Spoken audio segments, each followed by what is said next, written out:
What's up, guys? This is Hooded Eli back with another video. And today, man, I just wanted to give you guys an update on I want to give myself an update on my mental health.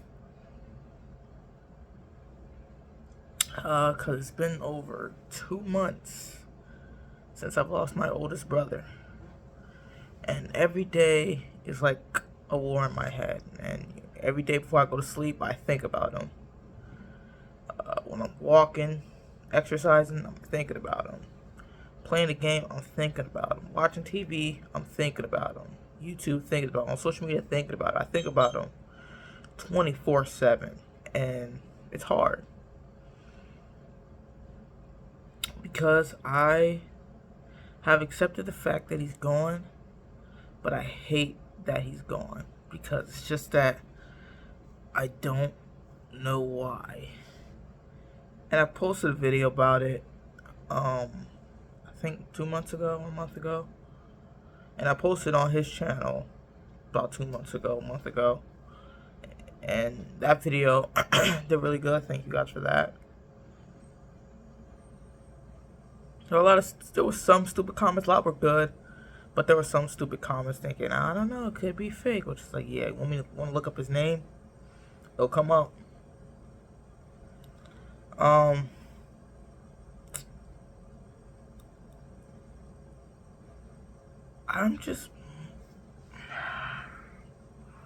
don't even know what to say. As you notice, I'm not even home. I'm away right now. As you can see, it's freaking Mickey Mouse, so you can guess where I'm at. I don't even know what to say. I just wanted to talk about my mental health, what I think. I guess to start off, I say every Friday, me and my family all go out because that's what we do now. My parents want to be as close to us as possible because they don't know what's going to happen to us. We don't know what's going to happen to them, so we're all just kind of trying to be close together. Next week, I will be away. Maybe I'll film a little something. I don't know.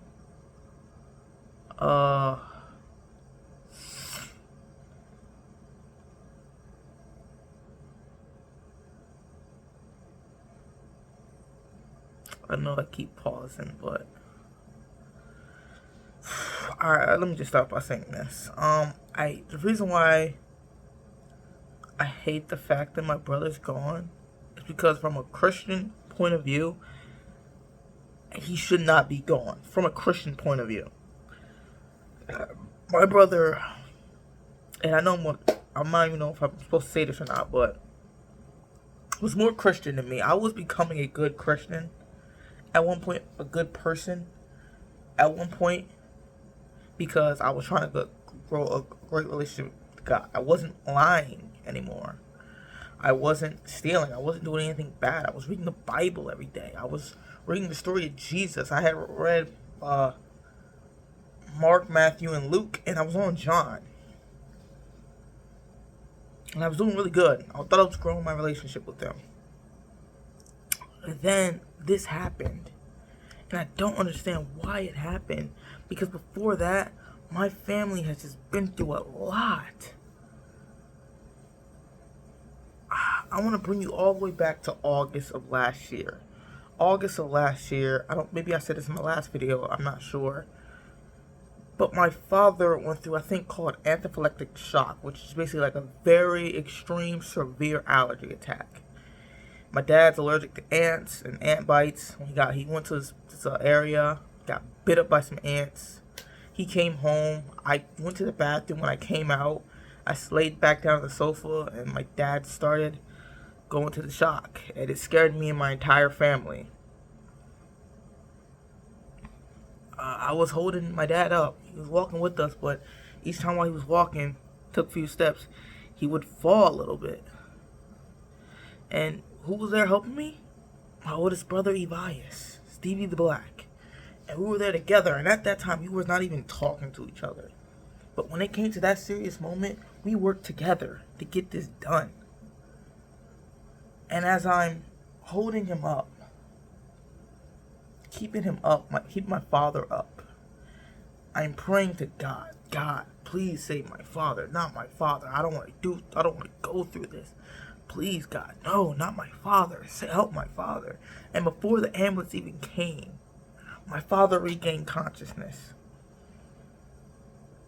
So when the ambulance saw him, he was able to respond, to answer all their questions. He still went to the hospital and still got tests, but every single test came back good. They said we saw your kidneys were bad, they're good. We saw this was bad, it's good. And so this looked like it was just an allergy attack. That just attacked everything. And I remember talking to my brother. I'm like, dang, I think it's because we haven't been talking to each other. Because after my dad got to the ambulance, my mom was in the ambulance with them, and I followed them. And I remember I texted my oldest brother. I said, hey man, I'm sorry for not talking to you. And he said, it's okay. And we were good. We didn't talk a lot after that, but we talked every now and then.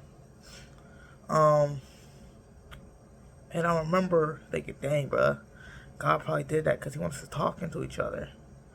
And I remember going to my Bible app, looked at the verse of the day, and the verse of the day was like, isn't it nice when brothers and sisters get along?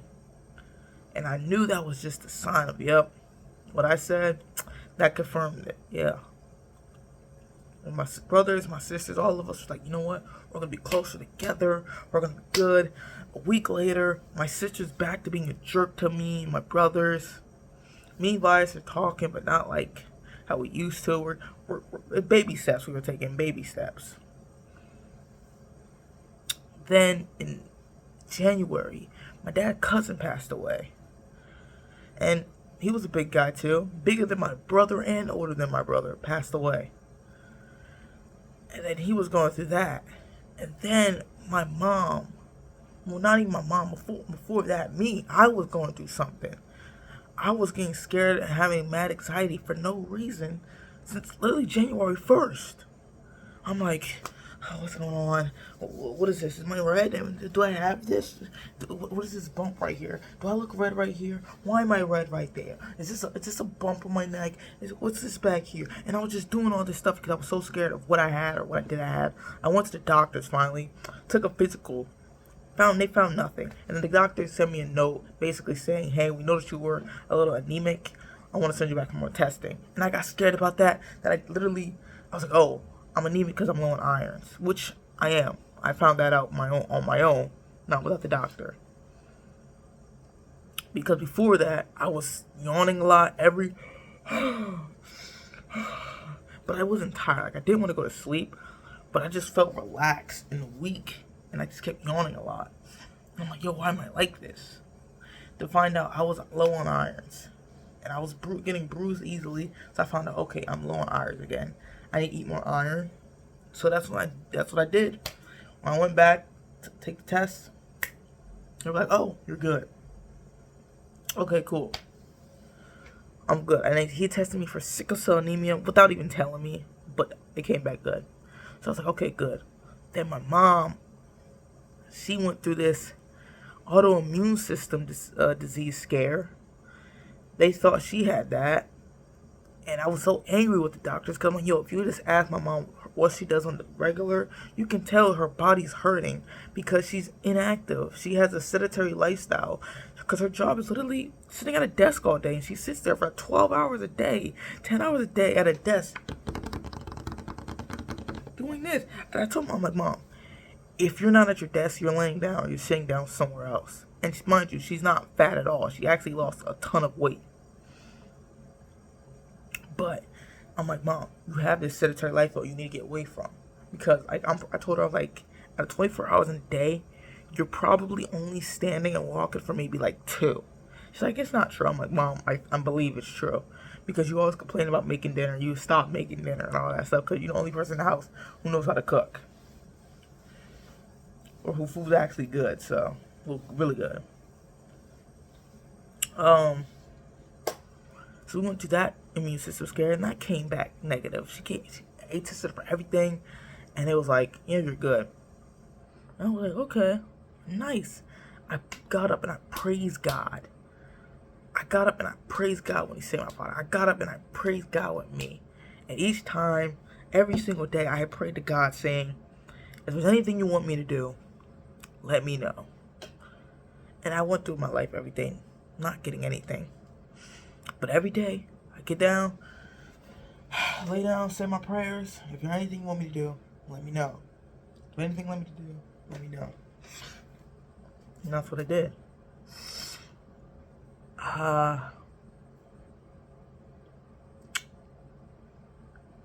And then I remember, and sometimes I think about my brother.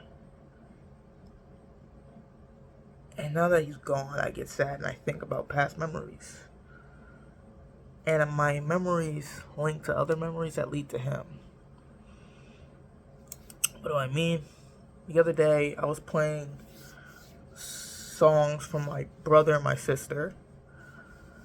And I'm like, alright, first one gets to get the point. I played Bubble Guppies. Like, my sister used to love that show. She used to watch it when she was younger. She's like, oh, Bubble Guppies. I'm like, yeah. When I thought of Bubble Guppies, it made me think of a moment where Evise told me one of the characters in there, I think Gil, was voiced by the kid from Diary Wimpy Kid. I was like, oh, okay. Link memory. I was listening to Starman, I think the song is called. And that gave me a memory where me and Evise were playing songs for each other, and my sister was guessing which one was better. And I had played Starman, and he had played the original Buzz Lightyear TV show theme song. And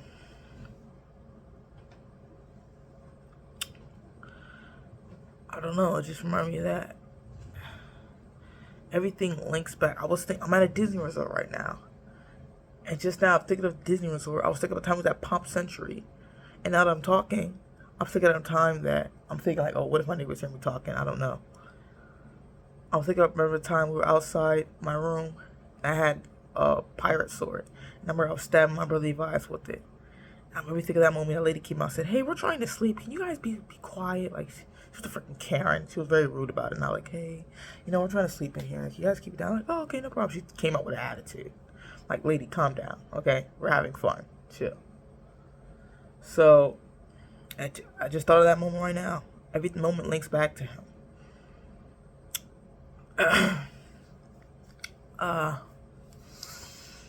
And I think about all the stuff you've been through for the past few months. And, jeez. And I'm just like, why? And at the entire time we were going through all this, I felt we were going through a stage of worrying. Because I was worried about something. My mom was worried about something. My dad was worried about something. Elijah was worried about something. Because he got his test back when he did his physical. He didn't like it. Evise was worried about something. When he got tested, he came back good. I'm pretty sure my sister Sarai was worried about something. We all were worried about something. So I'm like, okay, God's testing us for a stage of worryiness. I told us not to be worried. We're going to be okay at the end of the day. And my brother's not here. And I think to myself, why would I think that I'm getting tested for a stage of worrying if Evise was going to be gone, pass away at the end of the day? I think that, and no one has the answers for me. Nobody can answer that question for me. Nobody can answer any questions for me that I feel right now. Why is Evise gone? I couldn't tell you why Evise is gone. I don't know. And I don't want to assume that he passed away because he was a big guy, but that's all I have, because literally the doctors are not telling us anything. Every single time we ask them something, a different doctor tells us something different, which tells me you are horrible at your freaking job, or two, that you are lying to us, and there's like a conspiracy behind all of this. And a part of me thinks they let my brother die just to take his organs, because the very next day, as me and my family are grieving, they call us and say, hey, we noticed he has a cornea. We wonder if we can take his corneas and give it to someone else, and we wonder if we can take his heart and give it to somebody else. What? We are grieving and crying, and you're over here talking about taking organs? He's not even an organ donor. And you're asking if you can take it. No! And I think my parents said yes, but I told them I didn't want them to do that. And I should have said, you should have said no. I don't care. And then they charge us thousands of dollars for what? You failed at your job. What am I paying you to do? If you go to a restaurant and the food came back burnt or undercooked, and then they said, hey, you have to pay, and you told them, no, would you pay?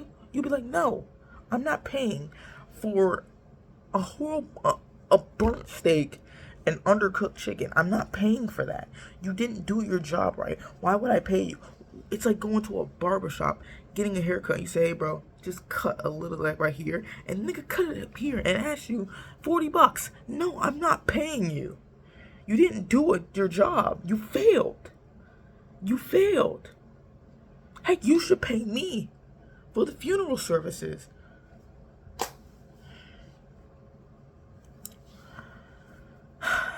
And it's like they're purposely dodging us. Like my dad told me that. He gave the doctor a letter to listen. A letter saying thank you, and asked them, hey, how come all the stuff you told us is not in the report? And he said that was a few weeks ago, and he still has gotten no call, nothing back. And I'm just like, are you freaking kidding me? And he handed it to the doctor's son. So it was straight to the doctor. Because each doctor is telling us something different. It's, hey, when he got here, he had a heart rate and he was breathing normally. He gets to the hospital, heart stops. We can't revive him. He has no electricity in his body. Huh?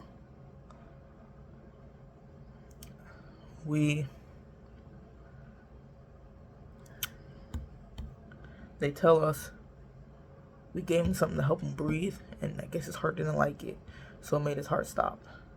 And then we're getting told that they didn't give him anything. And then we're getting told, oh, he was dead on arrival. We know he wasn't dead on arrival because I was there. I heard the breathing. I felt the heartbeat. What are you saying? What are you lying for? What are you lying for? And each time we get the report back different from what they say. Each time the doctor is telling us something different. We take it to the medical examiner says, hey, this is kind of suspicious. We'll pick it up. See what happened, because he's young. They see how big my brother is, so we're not going to do jack crap. I don't cuss still, even though I'm in this gray area. They basically said we're not going to do nothing, and was extremely rude to my parents about the entire situation. He's like, he probably just passed away because of blood clots. Mind you, he had no blood clots. Mind you, he was going to the doctors every freaking month. And each doctor said he was fine. And if we look at his history, his numbers were going down. So, and not one doctor said, hey dude, if you don't get this changed, you are going to die. You know, that's what doctors do. Hey bro, your heart's like this. You need to get this surgery immediately or you are going to die. Hey man, your kidney's like this. You need a kidney transplant now or you are going to die. Hey man, your liver's like this. You need to have a new liver or you are going to die. Not one doctor said anything to him. I found a video on his phone where he said, hey, yeah, I took my blood test. And they said they saw nothing in my blood. That they saw, what the heck? That they saw nothing in my blood to really make them do another test or something. Okay, everything is leading to you good, so why are you not here? What happened? And nobody can answer me that question. And then when we did the private autopsy, that report comes back, and they said everything, yes, he has an enlarged heart, but that's normal for big guys. They basically said everything they looked at, it looks normal. Another doctor looked at his report and said, yeah, he was obese, but other than that, everything looks normal. I don't see why he's not here. So why is he not here? And no one has that answer. And at this point, I'm just waiting. I'm waiting for that freaking answer. And it pisses me off so much. Because every night when I go to sleep, every day when I'm walking, working out, watching TV, whatever the heck I'm doing, I think about him. And I'm like, dang, dude, why are you gone? And I remember when my dad told my entire family about my mom's autoimmune disease scare. First of all, I already knew beforehand because my mom had told me. But when he told the entire family, I remember looking dead at my brother's face. And his face, for some reason, keeps popping up in my mind of him just scared that he might lose his mother. And I remember he was trying to hide that pain and scaredness behind eating a cookie because my parents brought home Gideon cookie for all of us to try. And I remember all of us trying it. And I remember looking at him and he was just kind of like, his eyes were basically popping out of his head when he heard the news about the autoimmune system scare. He was like, because he couldn't believe it himself. He couldn't believe it himself.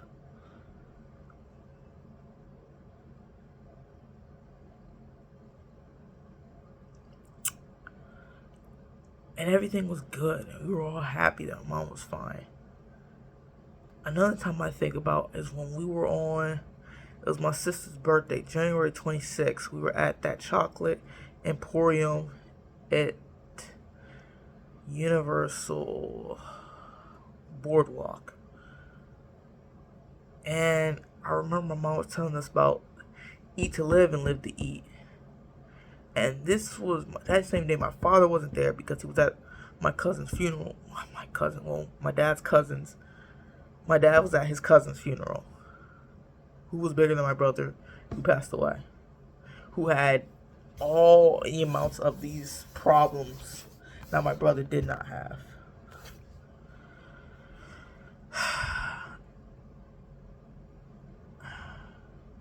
And I remember my mom was telling us about live to eat, eat to live. And my mom was telling us how she's trying to learn how to eat to live. And I was like, yeah, I'll do that too. And I remember my brother Levi jokingly said, nah, bro, I live to eat. I gotta live to eat. And I remember hearing him saying that. And I hated hearing him saying that. Because I'm like, dude, you just do not care about your body, do you? You just do not care, huh? And I was so disappointed in him for saying that.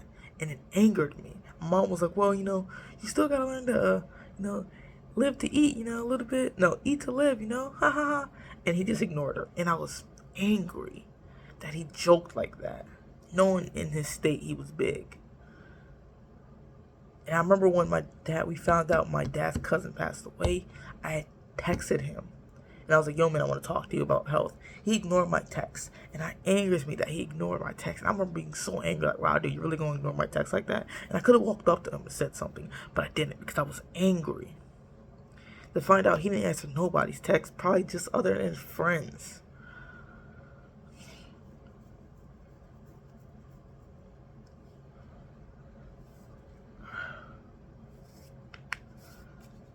I think back to those moments. I think back to a moment where I was talking about him losing weight and he told me, yeah, he didn't want to lose weight. And I was like, why? Why not? He said, something like, I didn't care. Like, he felt, I don't remember why, but I guess he felt like he was fine. I remember a time he was doing this podcast with his friends, and he was saying how, in the video, he's like, for the most part, that I know, I'm healthy. And I'm like, dude, I'm thinking, gosh, you're big, you're not healthy, you just don't have any sickness or disease. But then I think, he's not here. Why are you not here, Elias? And my dad has his theories, but to me, his theories contradict each other. He thinks Elias talked to God. And that God showed Elias his life. And Elias just said, yeah, I don't want to live that life. And he chose to go with them. But at the same time, he thinks the doctor's messed up. So I'm like, how can you think the doctor's messed up and also think that Elias just chose to go? Those contradict each other. You can't think both. You know what I'm saying? He thinks God showed Elias his life and he chose to go. But at the same time, he's doing all this stuff to figure out what happened to his son. We're contradicting each other.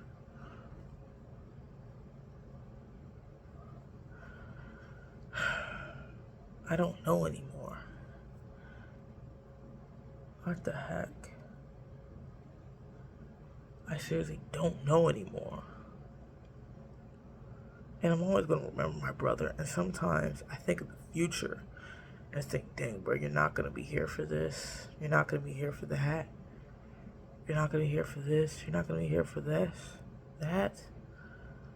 You're not gonna be able to see this. You're not gonna be able to see that. I'm just like, dang, dude, this is not fair.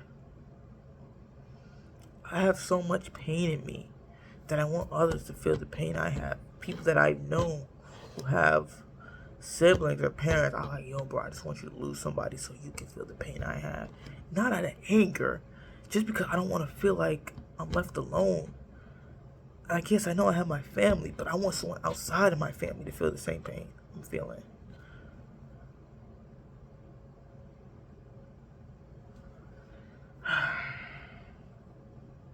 I asked my dad, I was like,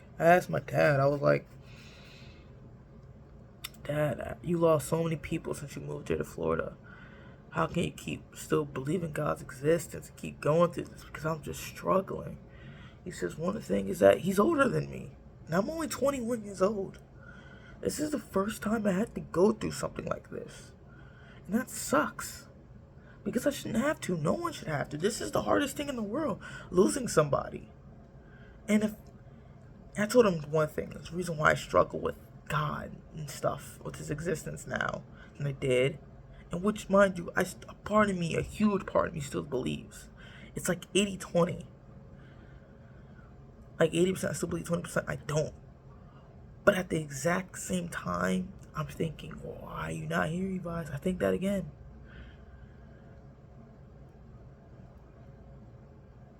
I think of Psalms 91, which is the chapter my dad gave my entire family to read every day.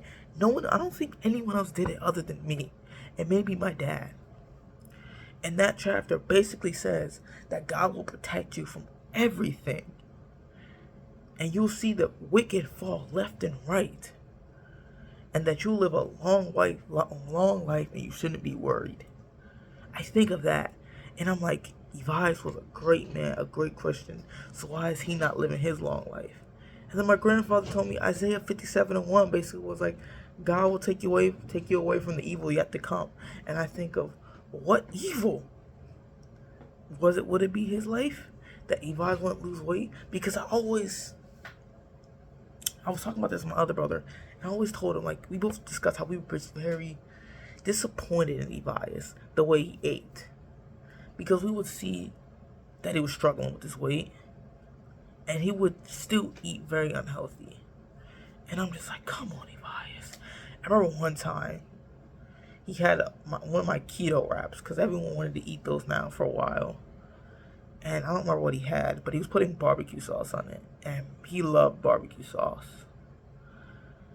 And I remember I looked at Elijah, my second oldest brother. I'm like, look back at Elias. I'm like, don't you think that's too much barbecue sauce? He's like, what are you talking about? Because he didn't really look for servings. He kind of just put it on there. And I was like, don't you think that's a lot? Like, slow down. I think of that. I think of the time where, I don't know why we had cupcakes, but we did. And 2 cupcakes were missing. Someone had 2. I was like, yo, who had 2 cupcakes? I didn't. I'm like, why? Did you have 2 cupcakes? Said, yeah, I did. I'm like, why? And when I asked him, he said, his answer was, because I wanted 2 cupcakes. I'm like, okay, but you don't need 2 cupcakes. He says, you're right. Come on, dude. And I had multiple dreams about Elias, which I will talk about in another video, because I don't feel like talking about it right now. But that's just the stuff I think about him, man. That's just the stuff I think about. And it just sucks that he's gone. I can't take it anymore. I can't take this pain that I'm going through. Because out of all these people on earth, my family definitely does not deserve to go through this. Because I know for a fact there's people worse than us. Way worse than us. But each time, it feels like us believers are the ones getting mostly punished here on this earth. While the wicked don't. And the wicked, it seems like Christians don't live long lives, but the wicked does. And I guess I know there's a few Christians that live a very long life. They're still alive now, like they're in their 90s and stuff, which I'm like, hey, good job, clap it up. And I think about the other Christians I have not. What did they do wrong? And another thing is, I looked at a lot of big people. And I see, okay, you're older than my brother, you're bigger than my brother. Why are you still alive? Why are you still pushing 40? Why are you still pushing 30? Why are you in your 30s? Why are you pushing 50? Why are you in your 50s? Why are you still, what are you still doing alive? I think about that. And it hurts. And each time it hurts. Because my brother does not deserve to be gone. Dude, what the heck?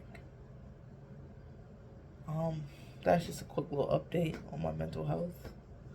I will be continuing the Tribute to Stevie Black podcast with my brother. Yeah, that's pretty much it. There's definitely a lot more, but this video would be like 2 hours long. Maybe I'll cut it up into like 3 parts or something.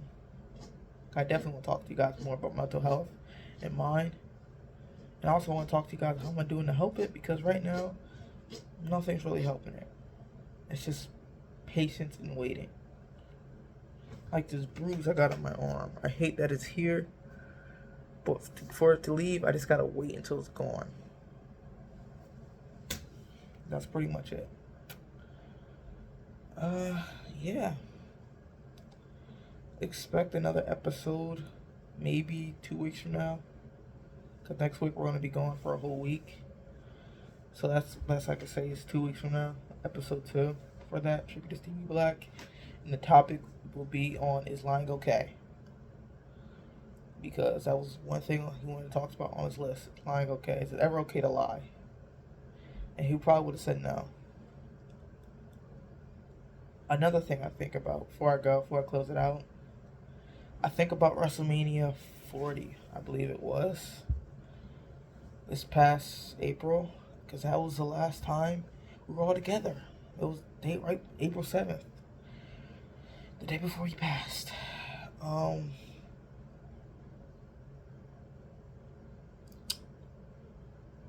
will look at that video. And I think back to when we were all sitting on the sofa watching it together. And I remember him turning to me, hey man, what are we gonna do for vacation? And I was like, I don't know. I was like, I remember he's like, I want to go on another cruise. I was like, shoot, you don't have to pay? He's like, I don't mind paying. I was like, yeah, mom and dad said they'll do it again, but if we have to pay. He's like, I don't mind paying. Then I remember he was talking about his birthday with me, because his birthday was April 24th, and he passed away April 8th. And I remember thinking to myself, I remember talking to him, I was like, hey, he was like, I forgot what he said, I wish I could ask him. But he said he was going to get something for his birthday. And I was like, I thought you were going to get a PS5 for your birthday. He said, I'm going to ask for the money for the PS5. I said, oh, okay. Because he came to me, I think I walked out the bathroom, and he came to me, he's like, hey, and I was like, jeez, what the heck? He's like, where'd you get your PS5 from? I was like, Best Buy. He's like, Best Buy? He's like, okay, thanks. I'm like, yeah. I was like, what the heck, dude? You freaking spooked me. I think about that. Then I think about, okay, God, you love me. Why did you take away my brother before his birthday? Huh? Why didn't you wait? Because he passed away in front of a bunch of these major events. Mind you, he passed away on my parents' anniversary. That's the first major event right there. So every year on my parents' anniversary, they're also going to think about my brother's death, his anniversary. How are you going to live with that? How are you going to live with that? Huh? So that's the first major event there. Second major event is his birthday. I remember his birthday being, we went out to eat, came back home, we sang happy birthday and stuff. My dad said he felt uncomfortable doing it. My mom wanted to do it, and I hated the fact that he was there, and I got angry again. And I was like, God, if you loved me so much, why take my brother for he could celebrate his 28th birthday? Huh? This stuff doesn't add up to me no more. I'm contradicting myself. Even now, I question stuff I never questioned before. About God, about Jesus, about anything. But at the same time, I still get offended if somebody says something about God and Jesus. So he knows I'm still there. But why am I going through this? And I get no answer. I get no answer each time. It's like, I'm saying, it's like you go to a store and say, hey man, what's up, how you doing? You ever seen that video with LeBron? Hey man, how's it going? The guy walks right past him. That's how it feels to me sometimes. And I said, hey God. And he doesn't say nothing back. I'm like,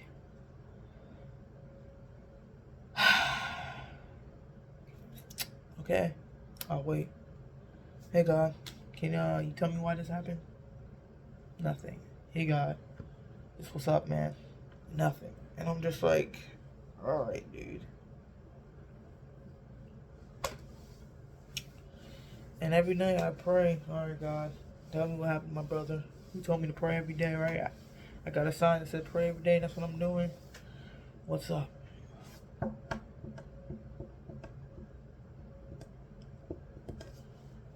Are you sure? Didn't say a thing.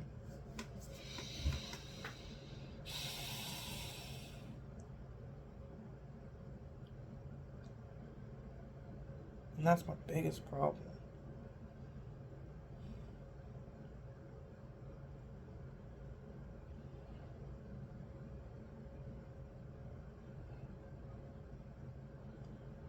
This is God, why?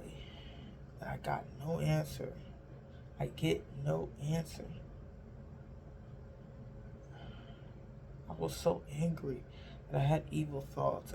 Maybe I talked about this in my last video, I don't remember. But I did, and I hated having those thoughts. And now those thoughts sometimes come back. They do, they come back.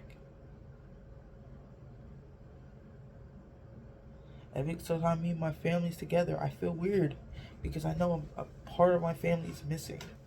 A piece of it is missing. It's like having a puzzle that's not finished and you're missing that piece and you can't get that piece back.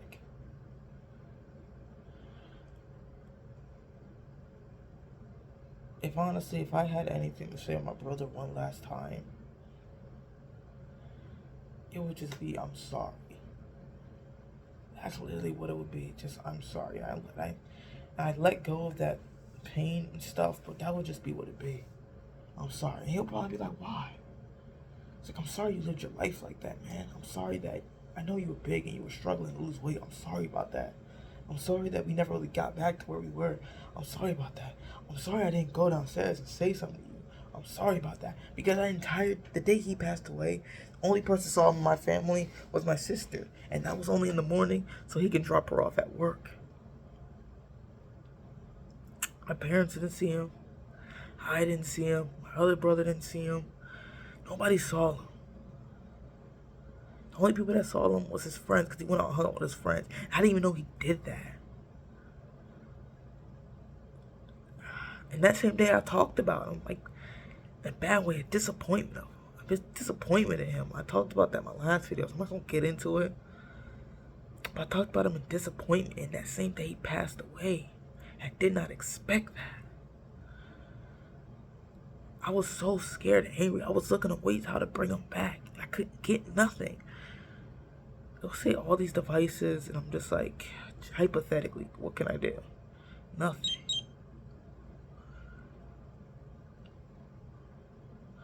I got a text from my brother saying something stupid.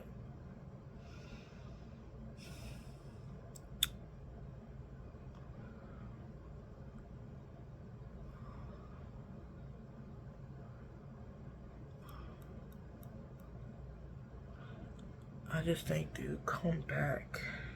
I prayed to God bring him back.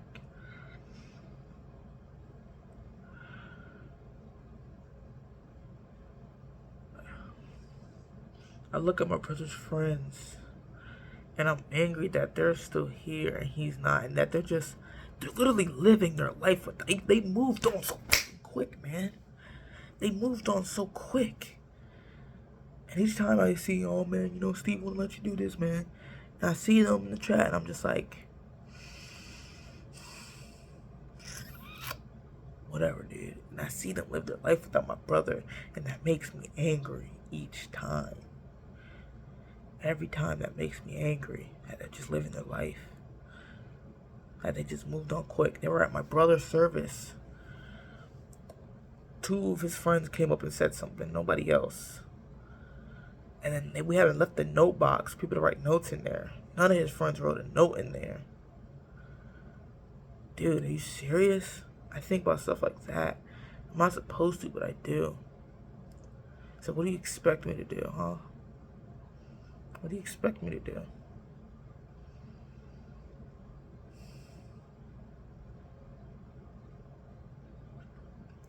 I just want my brother back, honestly.